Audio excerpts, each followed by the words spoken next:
E aí, gente, vai iniciar isso aqui.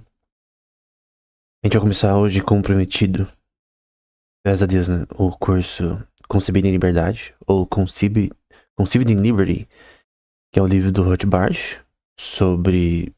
Assim, não é somente sobre história americana, ele é sobre economia também. Eu acho que é difícil ler um livro de história tradicional e ler esse livro do Rothbard, que é como se fosse um tratado de economia em forma de narrativa histórica.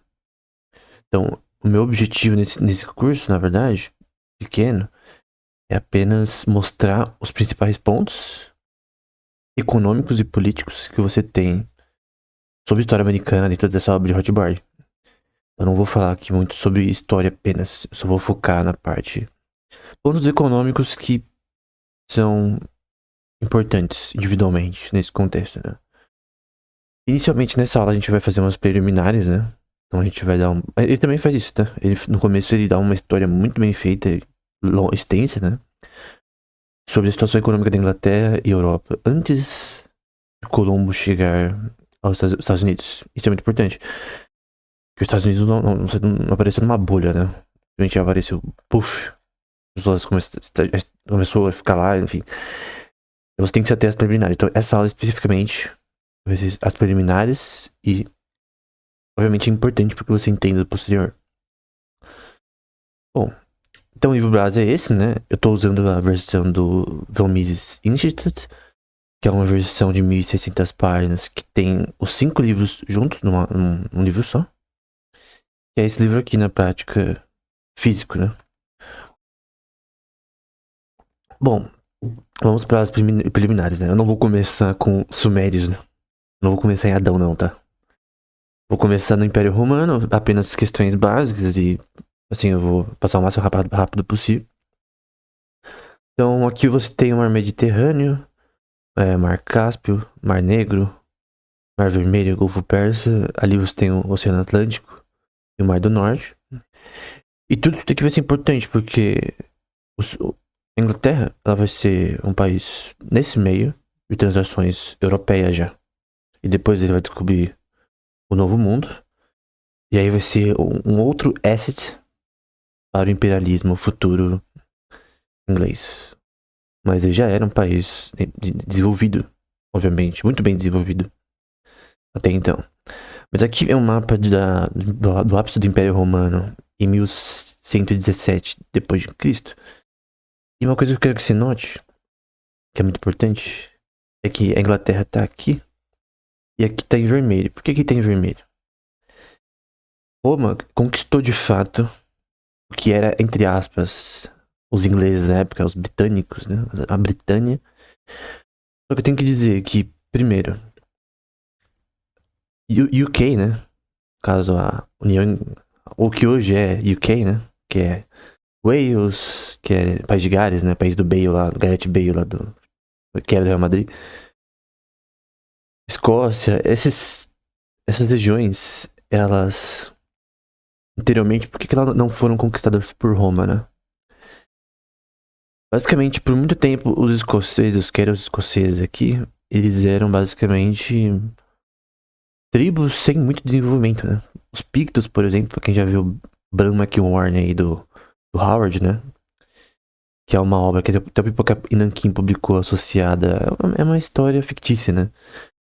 Mas sobre o último rei dos Pictos, né? É muito interessante.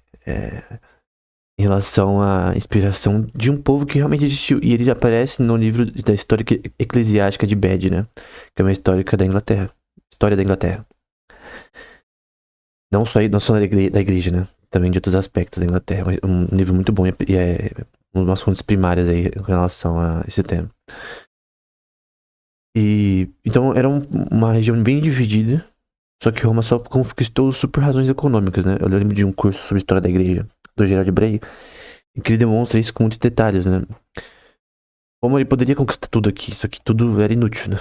Então tinha um resto aqui que não tinha por que conquistar. Não era por falta de poder militar, porque realmente, se eu fosse pra cima aqui na Escócia na época, era basicamente um monte de tribo de organizada, assim, não tinha muito por que você conquistar Wales também, enfim. Que é o país de Gales, no caso, né? Irlanda, enfim. Mas posteriormente vai ter diferenças. Se você ver um pouco da história romana em relação a guerras nesse período, você vai ver um pouco de relações. Vai ter a hora que os ingleses vão se tornar católicos e tal. Vai ter uma conversa. Agostinho vai pregar na Inglaterra a certo momento.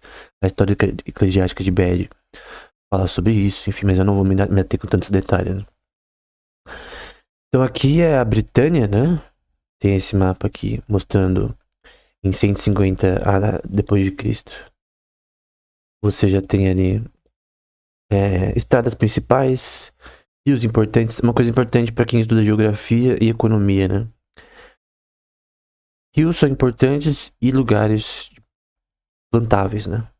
E tem questões geológicas que fazem regiões serem plantáveis. Então, você precisa de regiões geologicamente que é possível você plantar. Acho que o nome é terarosa, né?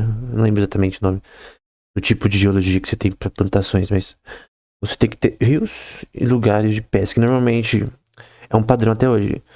Historicamente, né? Cidades mais importantes normalmente elas são portuárias ou passam um rio muito importante entre elas.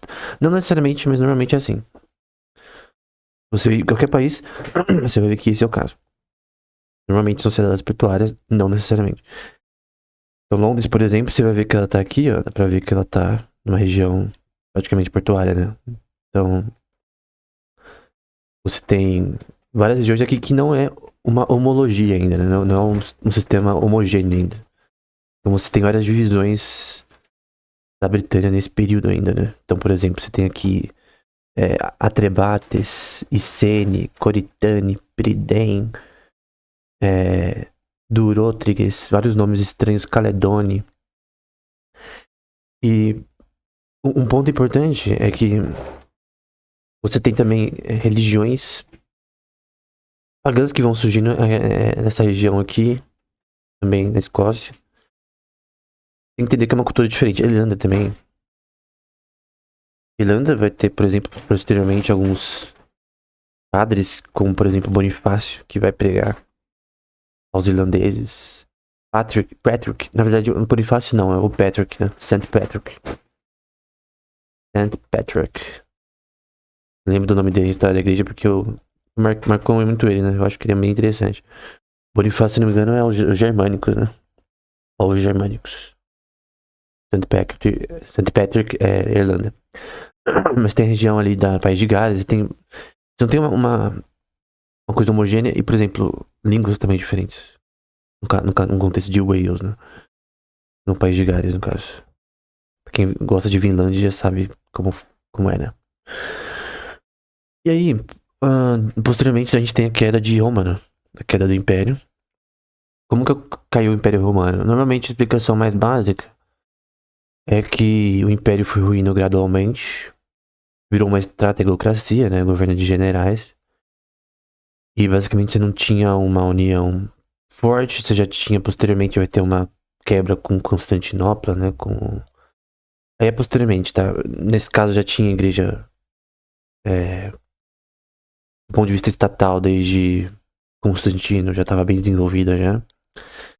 Só que aí houve a queda, né? A queda não foi por um povo só, mas vários povos, normalmente conhecido como povos germânicos. Né? E você vai ter exemplos aqui em amarelo dos anglos, brancos, godos, visigodos, ostrogodos, hunos, vândalos e gaels. São muitos povos, têm uma língua que não é uníssona, cultura que não é uníssona, forma de viver que não necessariamente é uníssona. E você tem povos que vêm, por exemplo, do Cáucaso, por exemplo. Desde o Cáucaso. Desde essa região aqui, ó. Então você tem os ostrogodos aí. Eu vou colocar alguns nomes, eu não vou me reter muito à literatura inglesa, por razões de eu não me estender aqui. Porque o foco aqui é a história dos Estados Unidos. Mas você tem que entender que isso aqui é importante. Tem que entender o que aconteceu antes. Pra saber um pouco da história da Inglaterra. É um resumo do resumo do resumo, mas... Então você tem todos esses povos, visigodos, godos. Os nomes, esses nomes são meio que modernizados, né? Eu vou mostrar num poema anglo-saxônico, só um, né? Que eu sei que se ficar mostrando muito inglês aqui, o povo vai correr aqui do curso, mas. É, não tem como traduzir esse poema, porque eu acho abominável traduzir poema pra outra língua. A não ser que seja impossível não ler, né? Seja que seja um poema russo. Você vê que até, por exemplo, aqui nessa região do sul perdão, do norte da África, vai ter os vândalos aqui e um grande ponto que eles dominam parte. Uma coisa importante, o Gerald Burr vai falar um pouco na curso de história da igreja dele. Que esses povos, eles não foram tão não aceitos, muitos deles. A estrutura dele, política e econômica deles era um pouco mais assim, rudica do que os romanos. E o que acontece é que eles cobravam menos impostos, cara. E se tem outro governante, ele fala, ó, gente, a gente vai cobrar menos impostos. Mas ele não cobrou porque ele foi uma questão inteligente, né? Obviamente é uma questão inteligente você cobrar menos. Porque aí o povo tem mais facilidade de aceitar. Eles simplesmente cobravam menos. E não era pouco menos, era muito menos. Então, pelo menos, o Gerard Bray vai falar um pouco dos povos aqui dessa região, por exemplo, e outros, em que menos impostos vão ser cobrados, a religião vai ser mantida, mais ou menos, né? Então eles não vão, tipo, mudar. Eles vão, na verdade, inteiro se converter até. Tem também povos também que vão conquistar aqui, ó. Se você ler um pouco da história e mitologia nórdica, né? Mitologia porque mistura um pouco, né? Se você for ler um pouco de história germânica e você acreditar na Ida Poética, né? Perdão, na Ida em Prosa. A Ida em Prosa, o autor é o Sturluson, né? Ele fala que a origem dos deuses mitológicos nórdicos tem uma origem. Essa ficção, ela tem uma origem histórica. Ele diz que, obviamente, é ficção, até porque ele era cristão católico na prática, né? Mas ele disse que tem uma origem em história, né? Então, por exemplo, Odin, na verdade, era Voden, né? Do Sturluson. Aí você tem os filhos do Dosen, perdão, do Voden. Tem o pai o pai do próprio Voden. Tem os pais e tal do próprio Voden. Que vão ser os primeiros reis aqui da Suécia, que a gente chama de Finlândia, ali no mar Báltico ali. Então é muito interessante, cara. Eu acho que o Rothbard escreveu um livro sobre história econômica, política, de direito dos Estados Unidos. Mas eu creio que outros países merecem um nível parecido com o dele, que tem um aspecto mais focado em política, direito natural e tal. Então essas regiões foram divididas. Por exemplo, os noruegueses, você vê aqui no 1, suecos, na verdade, né? Aqui no 2, né? Só que os nomes não eram esses, tá? Se você ler poemas anglo-saxônicos, você vai ver que os nomes não eram esses. Os Danes, né? O Danes é um nome que, na verdade, é bem etimologicamente correto, né? Com relação ao original. São dinamarqueses. As línguas entre eles são parecidas, tá? Então você já viu se você seguir a Ida em Prosa, teoricamente, muitos não concordam que a Ida em Prosa tem uma base, assim, que o Sturluson de fato é um historiador decente. Mas vamos supor que você siga, assim, no geral. Então você tem os filhos do Voden conquistando isso daqui, né? Mas aí se você tem base em Sturluson, normalmente a pessoa não tem. Os frígios, né? Tudo aqui são citados em poemas anglo-saxônicos. Os langobardos em 8 ali. Normalmente, o que eu ouvi na escola, por exemplo, na época da escola. Por sinal, a escola ensinava esse tema de uma forma bem ruim, né? Que eu lembro que quando os professores falavam sobre esse tema, eu falava, nossa, tá nem isso daí, é muito chato. Pelo contrário, cara, isso aqui é da hora, cara. Beowulf nasce aqui. Sir Gawain the Green Knight, posteriormente, muito posteriormente, né? Vai nascer de uma origem germânica, né? O inglês tem origem germânica. Linguística. Então, vários contos interessantes, cara. As lendas arturianas vão nascer daqui, né? Enfim. Os godos da Crimeia, né? 10 aqui. Então tem gente, por exemplo, os trogodos, tem gente que vai vir aqui do Cáucaso, né? É bem importante também historicamente. Se você for seguir também uma obra de ficção, né?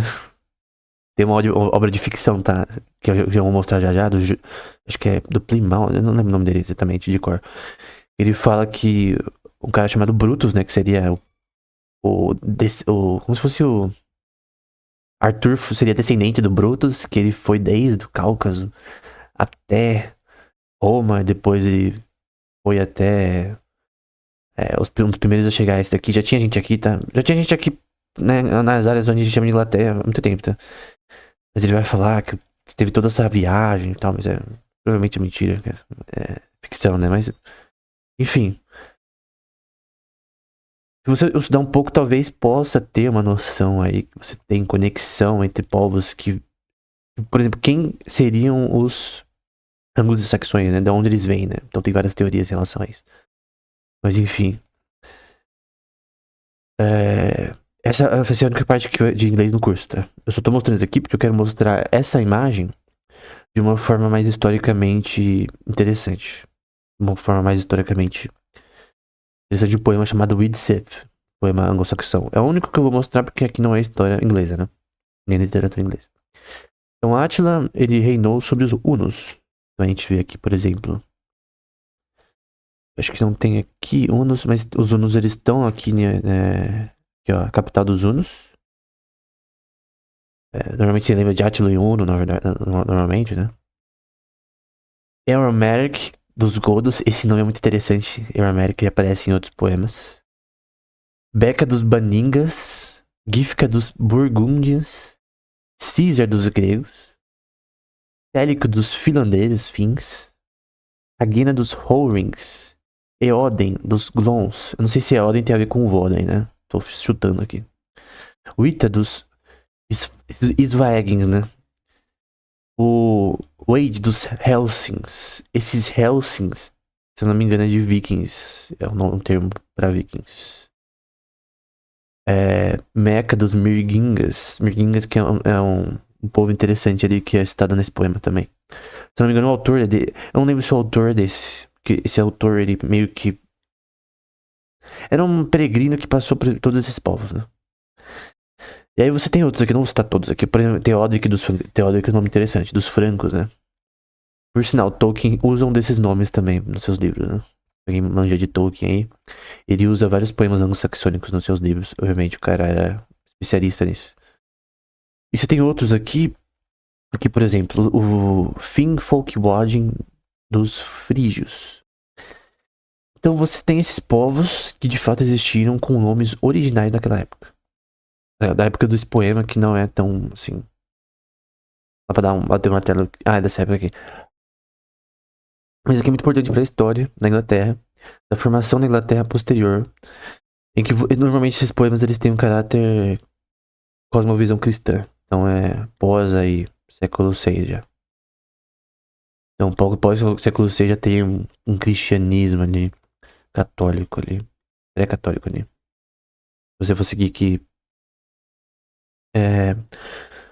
você tem um desenvolvimento católico em relação a doutrinas pertinentes posteriores, que é mais do século XI, né? Então, século VI, VIII, as coisas, na minha opinião, eram bem diferentes.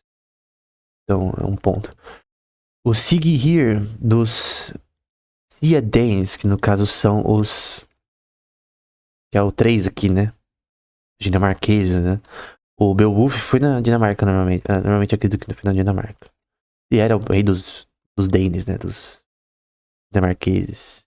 E tem outros aqui dos suecos, o Ongentel. Enfim, os lombardos, o Seafa. Enfim. Meu ponto é mostrar sobre que tinha nesses poemas, principalmente, uma relação política e também de governo. Por exemplo, o rei dos Visigodos, eu não lembro o nome dele. Porque esses reis mudam, obviamente, com o tempo. Mas eu não sei se é no Far Wanderer que ele fala que o rei dos Visigodos é tipo um babaca, né? Não sei se é nesse daqui, talvez seja nesse daqui. Que ele é um... Eu não lembro o termo em inglês, mas é basicamente um rei vil. Só que ele falou um rei vil de uma forma muito bem feita, cara. Esses poemas aqui, os caras eram tryhard mesmo. Na verdade, eu pus outra coisa aqui também. Tem aqui o Ofa dos Anglos. Dos Anglos e Saxões que estão aqui, né? Nessa parte 4, nessa seção aqui. Já tinha gente lá morando, tá? Esse é um ponto. O mais orgulhoso de todos os homens E nunca ele foi afetado pela supremacia de Offa. Ah, não, o Aloy, né? O Aloy nunca foi afetado pela supremacia de Offa, mas ele matou mesmo assim, né? No caso, o Offa.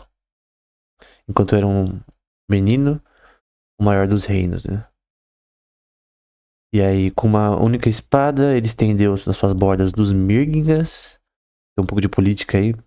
E guerra. No Rio Eider. Rolando, né? No caso, dominando sobre eles. Depois os Anglos e os Suegens. E ele matou o Offa, né? É uma coisa que esses poemas têm é muita guerra, né? Por isso que é legal, né? Tem guerra, tem treta. Tem o The Battle of Meldon, que o Tolkien traduz, por exemplo, tem a ver com isso.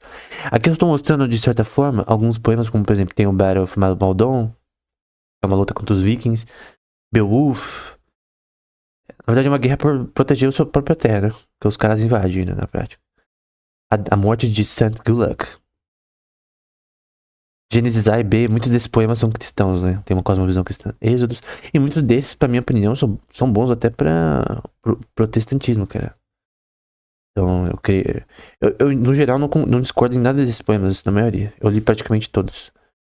Eu não concordo. Eu não discordo desses poemas. Eu acho que esses poemas são bem, assim, muito corretos. Em relação à forma que eles escrevem. No geral, né? No geral. The Wanderer, que é bem antigo. Tem vários poemas aqui que são muito interessantes. Tem alguns menores, né? Tem o Beowulf, né? Tem o Dia do Julgamento, enfim. A mensagem do marido, que é bem triste, né? Enfim, por que eu tô mostrando essas coisas? Porque eu creio que história não nasce numa bolha. Então, você quer entender o livro do Hotboard, você tem que entender que houve uma história antes da formação da própria Inglaterra. Se você não entende a formação da Inglaterra, você não entende, pelo menos o básico, né? Você vai chegar nesse livro e você vai falar, ok, Cristóvão Colombo chegou aqui e agora. Você tem que entender qual é a história da Inglaterra, de fato. Você precisa saber da Europa também, né? Porque a Europa também vai ter guerra com a Nova França, por exemplo, né? No Canadá. Que é hoje o Canadá, né? Parte do que seria hoje o Canadá. Tem que saber quem é a França, de onde eles vieram, né, cara? Aqui no caso é o mapa da Inglaterra após a queda de Roma, então mais ou menos 600 depois de Cristo. Esse tem os Northumbrians, os Britões, os West Saxons, então tem vários tipos de Saxões ali, né?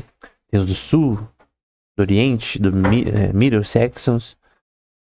Tem os Anglos, né? Os Mercians, então a terra de Mércia é bem citada também em poemas ou livros posteriores. Tem os Jutes, né? Que no caso é uma parte menor aqui em Kent. Tem um canal inglês, que é um canal bem importante ali para pesca e passagem para você ir pro Mar Báltico. Então, basicamente, você já tem meio que já tem um cristianismo ali pré-formado ali, porque Agostinho vai lá em meados do século, no início do século, não sei se é no início do século V, não lembro. Mas ele vai bem antes de 600 depois de Cristo, obviamente. Então, você já tem regiões cristianizadas, né? E se você ler um pouco da história, né? Tem muita treta, cara. Tem muita guerra. Tem uma específica que um cara sozinho ele enfrentou numa festa e matou um rei, cara. De um desses povos aí. É muita treta, muita intriga, muita facção uma contra a outra. É bem interessante a história da Inglaterra. Muito interessante. Bem divertida, né? Fazer uns filmes. Aqui em 886 depois de Cristo. Então você tem o Essex, Wales, com uma língua diferente, tá? E língua bem diferente. Eu tenho baixado poemas na língua original. Acho que é galesa o nome, né? É bem difícil. Os escoceses ainda não eram tão. Assim, a Escócia, depois do tempo, ela começa a evoluir, tá? Mas anteriormente eram tribos mais fracas, assim, do ponto de vista em relação a outros, né? Mas às vezes dava treta com a Escócia que ela ganhava, né? Enfim. Não eram tão fracas assim, não. Então você tinha, assim, aqui, por exemplo, conquistas dos Danes, né? Dos dinamarqueses. Temporalmente ali. Teve aqui Nottingham, Manchester, Oxford aqui. Londres, que é portuária. Enfim. É bem interessante. Livros que eu acho interessantes sobre a história da Inglaterra. Esse daqui, ele é grande, né? Mas eu recomendo. Que é o The Complete Old English Poems. Tem basicamente quase todos os poemas ingleses. Por que são traduzidos pro inglês mais moderno? Porque eles foram escritos... O inglês antigo, né? Tem Old English, tem Middle English e tem o inglês posterior que é lível, né? É possível você ler. Só muda algumas coisas ali. Em lugar de S tem F, esse tipo de coisa. Porém, Old English é muito difícil de ler. É quase é outra língua, né? Na verdade. Beowulf foi escrito em Old English. E é impossível de ler, basicamente. Eu já dei olhadas nisso, é realmente impossível de ler. Então, é bom que esse livro às vezes traz essa língua original também. Então, pra quem lê Tolkien também já tá acostumado com isso, porque nas obras de Tolkien, principalmente na história da Terra-média, ele fala bastante sobre esse tipo de língua. Então é bem interessante, cara. E eu recomendo muito pra quem quer ver a história. Eu a tradução do Beowulf, né? Eu não li a tradução do Beowulf do Tolkien, eu li a versão em prosa, né? Tem a poética, tem a em prosa. Eu li em prosa. Uma tradução, obviamente. Tem a história eclesiástica de Bede, que aí é uma história da Inglaterra mesmo. Então aqui é uma história fictícia, Beowulf. Os poemas ingleses varia ali de tempo, né? O História Eclesiástica de Bede é uma, de fato, história. Então, e não só eclesiástica, né? Porque eu pensei que era história só de igreja. Não, a história da Inglaterra mesmo. Tolkien também se baseou muito nela, na sua inspiração para suas obras. Análise Cambriae também é uma relação histórica do John Williams, né? Da Inglaterra. Você tem também Igor Dodin, que é um poema muito importante. Parece que foi o primeiro que citou Arthur, né? Eu curto especialmente histórias arturianas, né? Então por isso que eu recomendei tanto Igor Dodin, que é um poema bem interessante, bem difícil de ler na minha opinião, mas é bem interessante, e La Morte de Arthur, em francês, que é uma obra posterior. Então eu não tô mostrando todas as obras, mas eu poderia pôr uma lista de obras da história da Inglaterra, se você quiser. Mas eu tô pondo as básicas, assim. Essa daqui é bem mais posterior. Não necessariamente Arthur existiu, tá? Mas eu estou citando porque é interessante do ponto de vista de literatura inglesa. História Regium Britanniae, do Geoffrey Monmouth, que é uma coisa mais ficção, né? Misturada com realidade. É mais ficção. E aí, no caso, já tem Brutus, por exemplo. Por exemplo, Arthur, Merlin, se não me engano, cita. Então já tem um pouco de histórias arturianas. Sir Gawain the Green Knight, que é do século XVI, e é muito legal.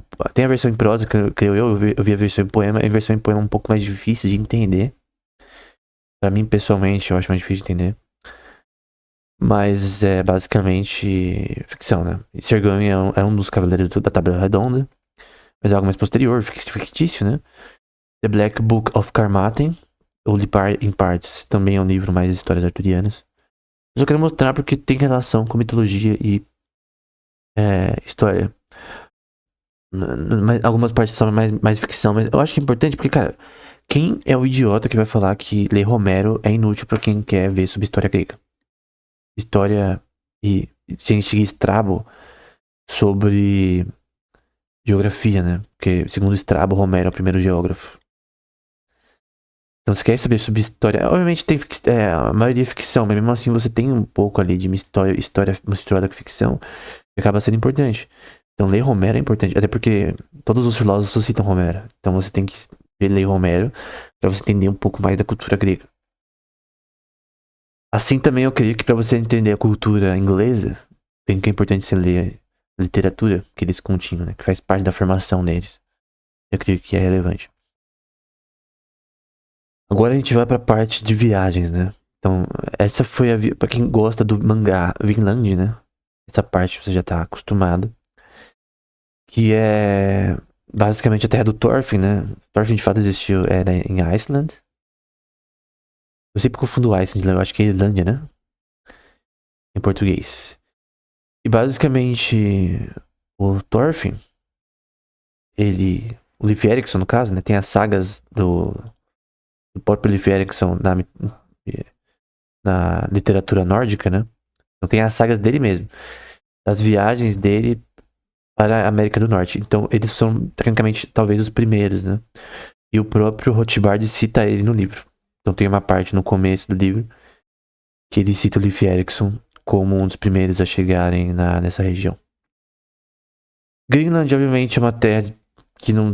É basicamente tudo... É chamado de Greenland, né? É uma ironia, mas é tudo gelo aqui. Então esquece isso daqui não é plantável, só tem poucas regiões aqui que você consegue plantar, é inútil. Hoje em dia é útil porque, se eu não me engano, tem hidrocarbonetos ali, né? Se eu não me engano, tem petróleo. Tem peixes também ao redor que você pode pescar e é bom. Esse mar do norte também, posteriormente, também aqui pra cá, né? O mar norueguês do norte também é bom pra pesca. Tilápia, se eu não me engano, tem bastante ali. Mas o ponto é que eles vão pra América do Norte e tem provas até de físicas, né? De arqueologia que você consegue ver que eles de fato foram até lá. Mas eles não se estabeleceram lá. E talvez eu acho que eles nem tinham recursos pra estabelecer lá como a Inglaterra posteriormente. Já era uma potência. Então essas são as viagens dele, né? Até mais pra cima aqui. Só que aqui mais pra cima, se você saber um pouco sobre geografia, vira um mausoléu, tá? Se você for pra cá. Que aí vai ter... Muito posteriormente vai ter as primeiras pessoas que conseguiram passar por aqui em vida. Porque realmente não... É um pouco tryhard ali se você for um pouco mais pra cima. Aí a gente vai finalmente pra Cristóvão Colombo, né? Então o cara queria ir pras Índias, acabou indo pras Américas, né? E aí no caso... É estranho, né? Cara, por que eles vão descobrir isso antes, né? Teve também revoluções marítimas, né? O Tiago Braga talvez seja um dos caras que mais atentam para a revolução portuguesa marítima, né? E os portugueses foram, do ponto de vista naval, um dos que mais avançaram inicialmente entre outros povos da sua base marítima. Tem revoluções marítimas na ciência, relações econômicas também que vão ser importantes posteriormente para o avanço do capitalismo, mas o ponto é que o avanço marítimo é muito importante para até aumentar um fluxo endógeno, né, de capital para a Europa. Por que endógeno? Porque basicamente você vai achar terras que vai ter recursos naturais, vai ter tabaco, vai ter pele de animais, vai ter plantações agora de outros alimentos que agora você tem mais terra para plantar. A sua função de produção aumenta e basicamente a Europa vai se enriquecer disso. Então foi uma mina de ouro que eles acharam nas Américas. Seja Colombo, Ramon Cortés ou Cabral, né? Então, basicamente, eu vi aqui viagens aqui para ilhas do Caribe, né? Tem várias ilhinhas aqui do Caribe que envolvem essa região. Golfo do México ali. Mas a colonização vai acontecer nessa região aqui. Eu vou até mudar de cor. Que a gente vai ver posteriormente. Só que não vai ser só a Inglaterra que vai querer parte da América. A França também vai querer. Porque a França tá aqui, cara. Pra ela vir pra cá é um pulo. E aí, a Espanha também vai querer. A Espanha também pra vir pra cá é um pulo. Então quem tá mais perto já tem um poder ali. A Espanha tá aqui, ó. Só do estreito de Gibraltar aí de cima aqui já vai pra cá. Então vai ter... A Espanha vai focar mais aqui, na verdade. Em questão de fato conseguir ir pra baixo também na América do Sul. Mas aqui a parte do norte vai ser treta mais entre a França, posteriormente, e... a Inglaterra. E vai ter uma parte de Louisiana que a gente vai ver que vai ser vendida pros ingleses. Por um precinho maleável. A Rússia também vai vender o Alasca pros ingleses. Perdão, pros Estados Unidos por um precinho maleável posteriormente. Aí é pros Estados Unidos, no caso. Talvez a venda do Alasca foi a maior burrice na história da Rússia, né? Na minha opinião. Porque Alasca é uma mina de ouro de hidrocarbonetos, né? Mas quem iria prever isso? Aqui é o mapa de Londres do século XVI, uma cidade portuária. Isso é importante. Então você vê aqui um pouco da estrutura da Inglaterra aqui. Já era um país bem constituído, leis bem constituídas. É o berço posteriormente de uma revolução industrial. E obviamente um fluxo de capital não é nada mal para a Inglaterra em relação à descoberta das Américas, né? Isso é bom. Não só daqui, porque o Império Inglês vai ser o maior do mundo, da história, na verdade. Não só do mundo, né? Então não é só a Inglaterra, as Américas que eles vão conquistar, outras regiões também, né? posteriormente Austrália, vai ser, enfim, outras regiões ali, Índia, enfim. Mas eu vou falar brevemente sobre economia inglesa. Mas o Rothbard, obviamente, se estende muito, né? Ele fala muito sobre a economia inglesa pré a chegada às Américas, né? Então você tem a cidade de York, que era de extrema importância. Você tem relações de grãos como bolinhas aqui, né? Então Antwerp aqui em grãos, que vai ser citado por Rothbard em alguns momentos. Que a Holanda talvez sejam os caras que mais vão tretar com a Inglaterra ali, perdão, com os colonos ingleses. Tem cara holandês que ele simplesmente vai tomar estados ali. Vai tomar, de verdade. Cara, tem uma parte que eu fiquei até puto com o cara, de tão assim, maligno que o cara fez, cara. Um holandês vai lá com os colonos e tenta tomar tudo, cara. Eu achei muito esquisito, cara. Tem o nome certinho do cara. Mas aqui são as rotas de transação aqui do Mar Báltico. Canal inglês, nessa região aqui.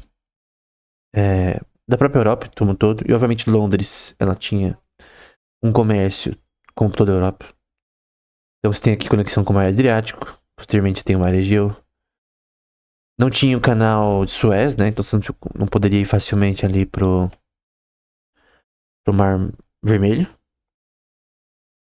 Infelizmente, né?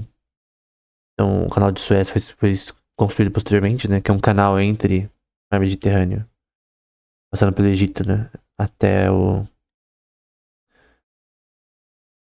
Mar Vermelho. E você já conecta ali com o resto do mundo, né? Muito bom.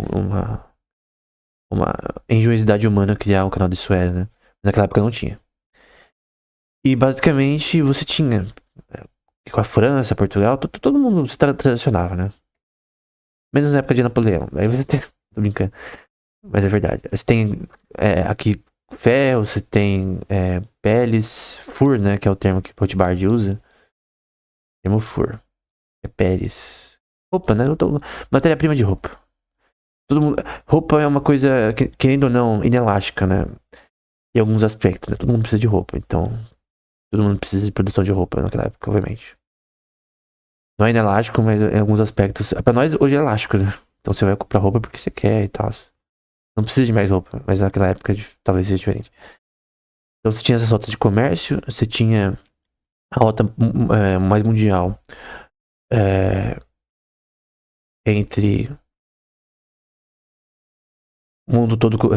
Aqui, por exemplo, você tem, até hoje, né? Essa comunicação aqui de rotas com o Oceano Índico, né? E aí com a Índia, aqui pro Estreito de Hormuz no Golfo Pérsia e tal, que tem bastante transações nesse contexto, sempre teve, né? Aqui já mais pra região da China, Guangzhou ali, Austrália pra cá. Então, no geral, essa era as rotas que tinham, né? No caso, a rota que a gente tem em mente é essa daqui. Essa é a rota que a gente tem em mente em relação à Inglaterra e as colônias, obviamente, né? Sobre importações, né? Eu peguei de um site aqui, até uma questão simples em relação a importações no século XVI, de bens entrando o porto de Londres, né? Em toneladas. Então você tem matéria-prima em vermelho, bens já produzidos em azul, são importações, tá? E comida. E você tem também balanço comercial. Balanço comercial é basicamente exportações menos importações. Aí a lenda diz que você tem que ter um balanço comercial positivo, mais exportações que importações. Tem alguns austríacos mais modernos que dizem que é mentira. Eu não sei, nem se é o Walter Block, tô citando de cor. Mas, basicamente, na minha opinião, tendo em vista essas opiniões que eu de fato eu creio que são verdadeiras, se você pensar um pouco, esquece esse negócio de balanço comercial positivo, cara. Pode ter um balanço comercial negativo, ter mais importações e não ser um problema. Depende do seu contexto. Mas no mercado orgânico, de livre mercado, balanço comercial é inútil. Então pode ser negativo, positivo, que se ferre. Então esse negócio de balanço positivo não é nada na prática, né? Então você vê aqui em milhões de pounds, né? Que é o dinheiro da época. Commodity, no caso, né? Lastro em commodity. Em relação ao que é exportado em vermelho e o que é importado em amarelo, né? Aqui você tem um balanço de importações e exportações da Inglaterra para e da América do Norte, né? Então, exportações e importações para eles e deles. Então, no caso, as exportações estão em vermelho, mostrando aqui uma curva em que teve uma seção em que a importação foi maior do que a exportação. O que, na minha opinião, não tem nenhum problema, mas na economia tradicional tem problema, né? E posteriormente, até ter sido aqui na balança, né, em favor da Inglaterra, né? Porque é positiva. Eu discordo. Mas é bom ver nessa relação. Você tem as rotas de importação e exportação aqui, né? De peles, de algodão, tabaco, açúcar, café, cacau. E até pessoas, no caso, né? Infelizmente. Eu não vou citar essa parte tanto, mas basicamente você tem também os franceses fazendo essa relação. Os britânicos, obviamente, e os holandeses, né? Os holandeses também vinham com frequência para essa região. Aí você tem os lugares específicos, né? Nova França também. E Nova França é uma questão interessante que a gente vai posteriormente. E aí você tem o canal inglês. Só quero mostrar um pouco com relação a isso. Que você tem aqui Plymouth, por exemplo. Londres. Bristol. E o canal inglês, obviamente, é extremamente importante para Inglaterra. Posteriormente, eles vão querer monopólio sobre o canal inglês. E o Rothbard vai falar sobre isso, né? O que, na minha opinião, é imoral, né? Hoje, com a lei dos mares, eles não podem fazer isso, né? Mas antigamente não tinha lei dos mares, não tinha um globalismo atual. Eu sou contra o globalismo, mas no geral é uma questão de relação de lei internacional. Impede um pouco de monopólio, né? Porque antigamente, se o país tivesse poder pra monopolizar, no caso, um canal desse daqui, que é tão importante, né? Isso aqui é uma das entradas mais importantes até mais fáceis, né? Pro Mar Báltico. Então, é muito ruim você não poder usar. Ou pescar aqui também, se você é da França, por exemplo. Então, os ingleses, eles eram meio, obviamente, monopolistas, né? Aí você tem centros financeiros aqui, e na França, né? Mas o importante é que você saiba que tem rotas aqui com relação ao algodão, ferro. Até hoje em dia, ferro é muito importante lá na Inglaterra. Eles são fortes nisso. Né? Peles, coisas do tipo, coisas relacionadas a roupas, né? Carvão. Então essa era a concentração na época aqui posterior, né? Mas mesmo no tempo que a gente tá falando, tinha essa relação também. Pesca, enfim. Mas as importações e exportações eram nessa região, obviamente. Tem rotas entre países, né? Então, não por barco necessariamente aqui, né? Que você vai ter na Europa. Eu acho importante mostrar isso aqui, né? Então, seja no Mar Báltico, Estreito de Øresund aqui, por exemplo. Conexão ali, posteriormente ali com a Rússia. Enfim. Você tem toda uma forma de transações aqui entre rotas comerciais que são relevantes aqui para a Inglaterra, porque obviamente ela está recebendo capital e exportando capital para esses lugares também. Então, isso é relevante. Aqui é mais para a Turquia, né? Mar Egeu, Grécia para cá, o Mar Negro. Também se tem rotas de transações aqui relevantes, até estendendo ao Mar Cáspio, que até hoje são rotas importantes. Mesmo hoje em dia, cara, tem barcos que vêm do Mar Negro, obviamente, e passam pelo Mar Mediterrâneo e vão pro resto do mundo, né? Então, são regiões extremamente importantes, né? Naturalmente. Do ponto de vista econômico é bem importante. E aí você tem aqui as primeiras colônias dos Estados Unidos, né? Eu lembro de ver esse gráfico pela primeira vez num curso sobre história. E esse mapa é muito importante, porque esse mapa ele define como era inicialmente Esse era o mundo que o Rothbard estava tentando falar sobre, né? Na sua obra. Então, vai ter parte que o Rothbard vai falar somente sobre Virgínia, somente sobre as Carolinas, né? Que é a do sul e do norte. Geórgia, que vai ser um lugar mais diferentão, que a gente vai falar uma aula posterior como vai ser, né? New Hampshire, Massachusetts, Rhode Island também vai ser um lugar muito cotado, né? Muitas vezes vai ser citado, né? Connecticut vai ser citado bastante, Nova Jersey vai ser muito citado, Maryland vai ser muito citado. Então, isso daqui são colônias e vão ter horas que elas vão ser independentes. Pensilvânia, por exemplo. O Rothbard vai dizer que Pensilvânia, em vários contextos, ela era uma quase anarquia. Então, uma quase anarchy. Porque eles se recusavam a pagar imposto, se recusava até fazer questões legais práticas do ponto de vista normal. Então ele vai usar a Pensilvânia como um exemplo de um lugar que não queria de nenhuma forma intervencionismo, né? E de certa forma você tem aspectos da formação dessas colônias, né? Que é diferente, né? Que a gente vê um pouco de teoria de Locke. Eu não vou citar no momento, a gente vai ver um pouco mais. Eu vou citar o que é chamado de Lockean Proviso posteriormente, né? Mas eu vou citar a minha visão de Lockean Proviso. Eu acho que a minha visão, eu não sei se eu acho que é diferente da de Rothbard, mas se eu não me engano, Rothbard, não sei se ele, não lembro se ele é contra o Lockean Proviso da forma que eu vou falar aqui, né?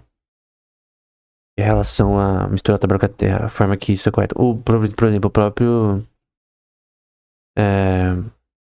Nozick é contra o Lockean Proviso, né? Então tem muitas pessoas que são contra essa relação.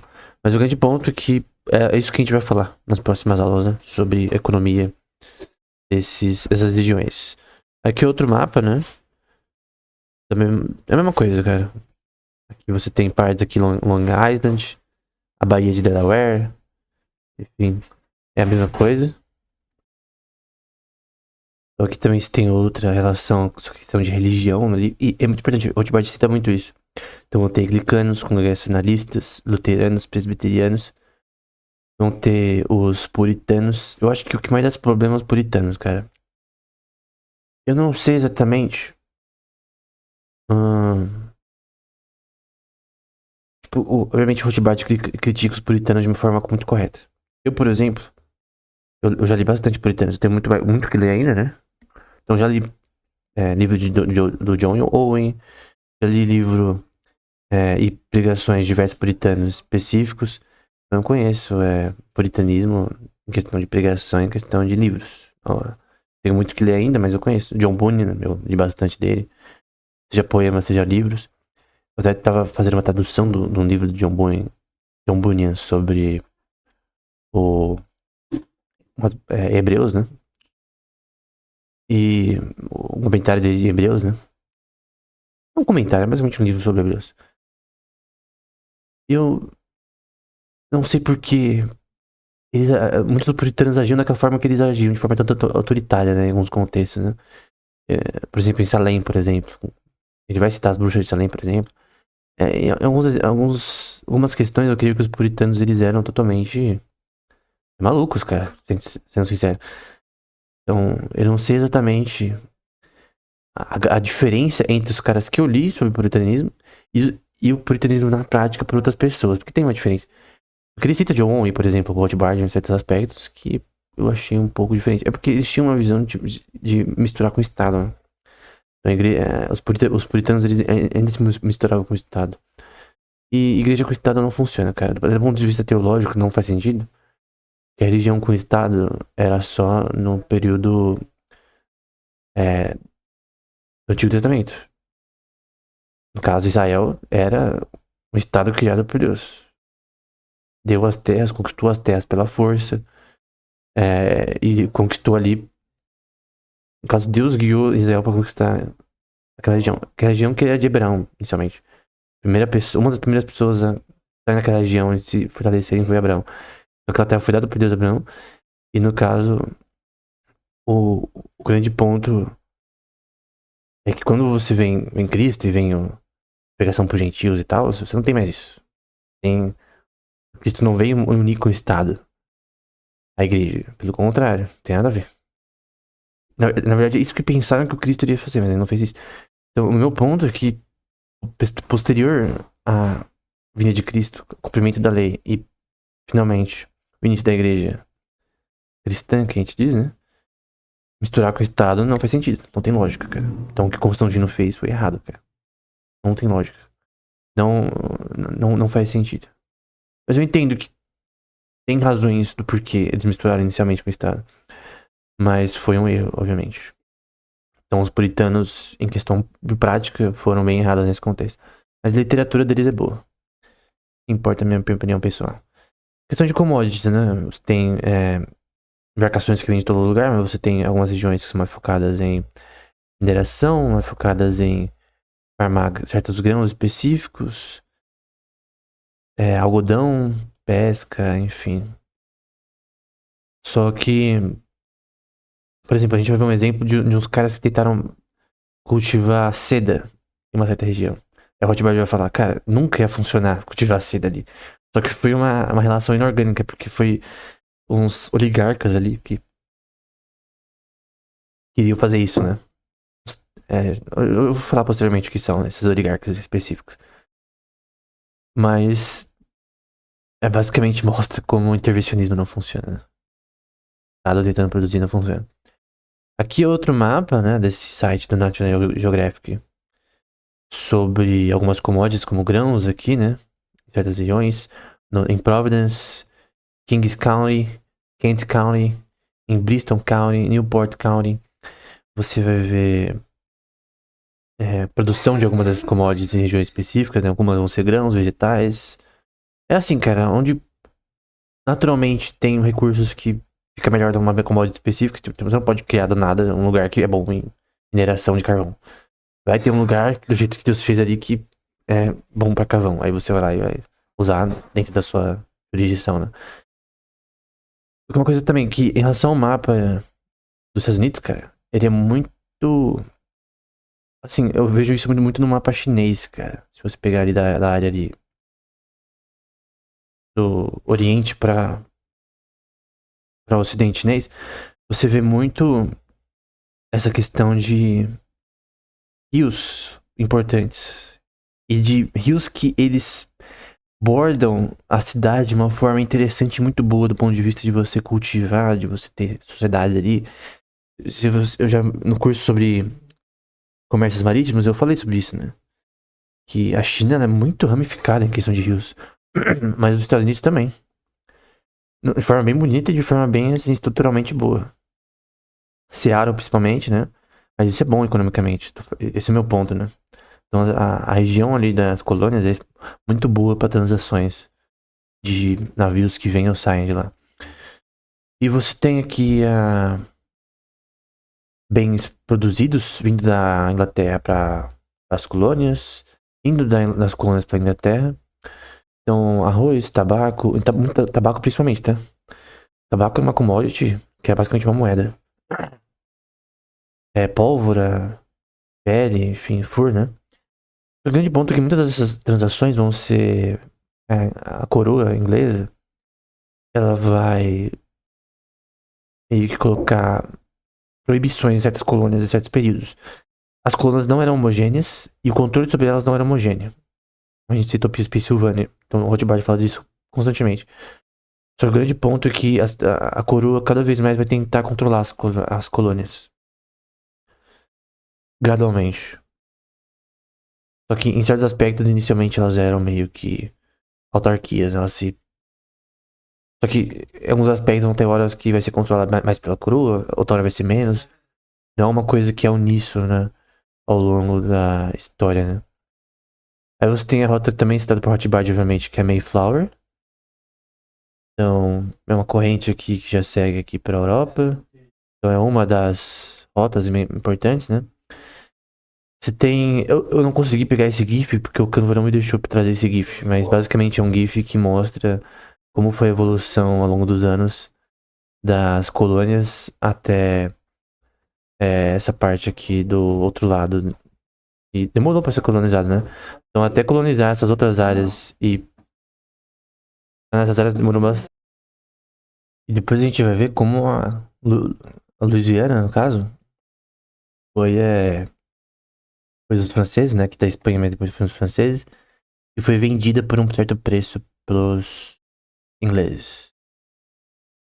Então, aqui, por exemplo, nesse momento, não era território de ninguém. É claro que tinha os índios, né? Ali, né? Era um povo ativo da região. E a gente vai depois um pouco pra Locke nessa questão, mas, cara, obviamente tudo isso daqui não era dos índios, né? Mesmo do ponto de vista de Locke, pelo contrário. O que era deles era a região que eles tinham, misturado o Tabaracate, que era a casa deles, que eles moravam e tal. A região que eles tinham, de fato, plantado, ou feito alguma coisa. Mas o que não era onde eles moravam, não é deles. Não é terra de ninguém. Não pode simplesmente falar. O fato de, por exemplo, de ter povos morando em partes de cada região, que é tudo deles. Tudo. Ninguém pode vir aqui. Obviamente depois. Obviamente, eu creio que os ingleses vão violar, assim como outros colonizadores, né? Vão violar a direito natural dos nativos. Mas do ponto de vista de Locke, você tem essa questão de que o que eles cultivaram, o que eles construíram ali das suas regiões onde eles moravam, é deles de fato. E que ninguém tem direito àquilo, né? Mas o que não era deles, o que era a terra de ninguém, qualquer um poderia ir lá e morar. Precisa de permissão. É um ponto aqui. Mas a questão de propriedade é muito importante aqui, cara. A teoria de propriedade é muito importante e é muito interessante pra gente entender como é que é a formação de uma sociedade numa região nova, né? Uma Hobbesian Jungle, né? Numa terra de ninguém. Aqui é um mapa de New England, que vai ser citado posteriormente. É um mapa de Virgínia agora. Dá pra ver um pouco como funciona, é bem interessante, né? Como os mapas eram feitos anteriormente. Você tem o mapa de New England novamente. O mapa de Nova York, você já dá pra ver como as cidades eram estruturadas, os portos, como as casas eram alinhadas.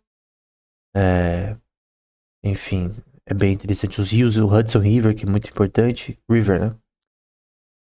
E Nova York tem muitos rios ao redor, né? É uma cidade portuária que tem uma gênese geográfica bem interessante. Como as ruas eram estruturadas, né? Muito bem planejadas.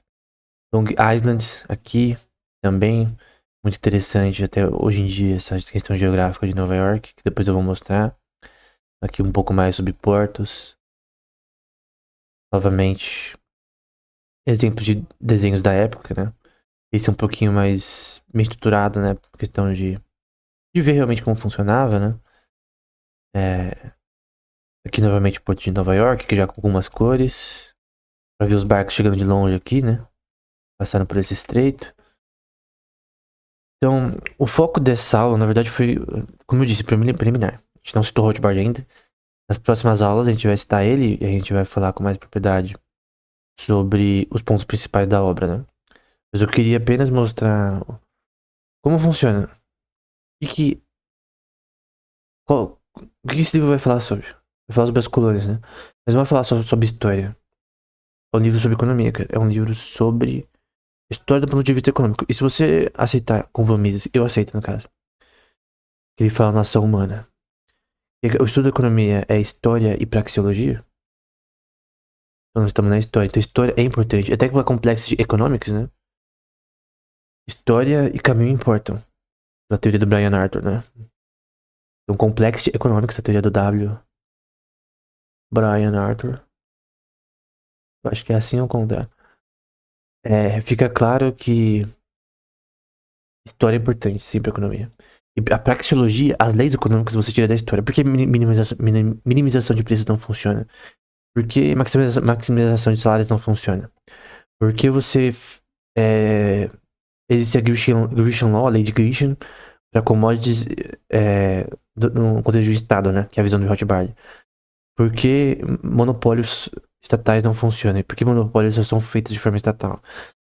Cara, você tem várias coisas que você aprende e são erradas por causa de história. O laboratório do economista é a história, cara. Esse é o laboratório. Ele vai pegar suas informações sobre praxeologia, sobre como sociedades funcionam do ponto de vista estrutural, que não muda. Leis econômicas que não mudam em transações humanas, que são possíveis de você pegar da história. E você vê, ó, nunca funcionou mentir. Você misturar uma moeda com outra commodity não funciona. Moeda Fiat não funcionou na França, por quê? Porque é papel sem valor. Funciona agora por outras razões.